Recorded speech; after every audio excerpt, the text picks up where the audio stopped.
Friends, आज की video में हम लोग देखेंगे कि बिल्स क्या होते हैं और कितने टाइप्स के होते हैं। बेसिकली लेजिस्लेशन या कहें कि लॉ बनाने की जो शुरुआत है वो एक प्रपोजल से होती है।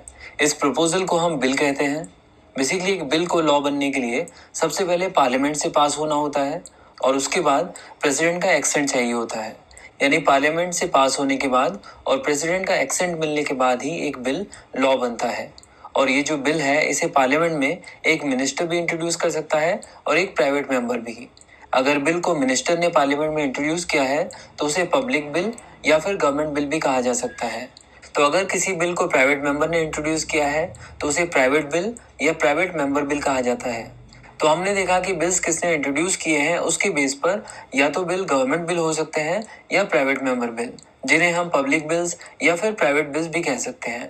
बट बिल्स को पास करने के लिए जो प्रोसीजर है या कहें कि जो स्टेजेस पार्लियामेंट में फॉलो की जाती हैं उसमें इस बात का कोई फर्क नहीं पड़ता कि बिल प्राइवेट बिल है या फिर public bill. But in bills के लिए जो नोटिस पीरियड है उसमें डिफरेंस देखने को मिलता है।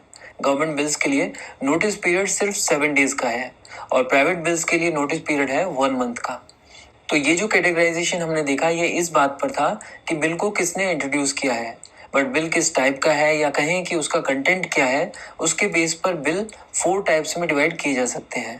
बिल के ये 4 टाइप्स हैं: ordinary bill, money bill, financial bill और constitutional amendment bill. Money bill और फाइनेंशियल बिल वो बिल हैं जो फाइनेंशियल मैटर से रिलेटेड होते हैं। कॉन्स्टिट्यूशनल अमेंडमेंट बिल वो बिल हैं जो कॉन्स्टिट्यूशन को अमेंड करने के लिए पार्लियामेंट में लाए जाते हैं। और जो बिल ना तो फाइनेंशियल मैटर से रिलेटेड है और ना ही कॉन्स्टिट्यूशन को अमेंडमेंट करने से रिलेटेड, उन बिल्स को कहा जाता है ऑर्डिनरी बिल्स। यहाँ पर ये जो मनी बिल और फाइनेंशियल बिल है इनके बीच के डिफरेंस को हम आगे की वीडियोस में कवर करेंगे। अब ये जो बिल का कैटेगराइजेशन है ये बहुत ज़रूरी है क्योंकि बिल किस कैटेगरी का है उस पर डिपेंड करेगा कि उसे पार्लियामेंट में पास करने का जो प्रोसीजर है वो क्या होगा। नेक्स्ट वीडियो में हम लोग ऑर्डिनरी बिल्स के प्रोसीजर को कवर करेंगे। Thank you for watching this video.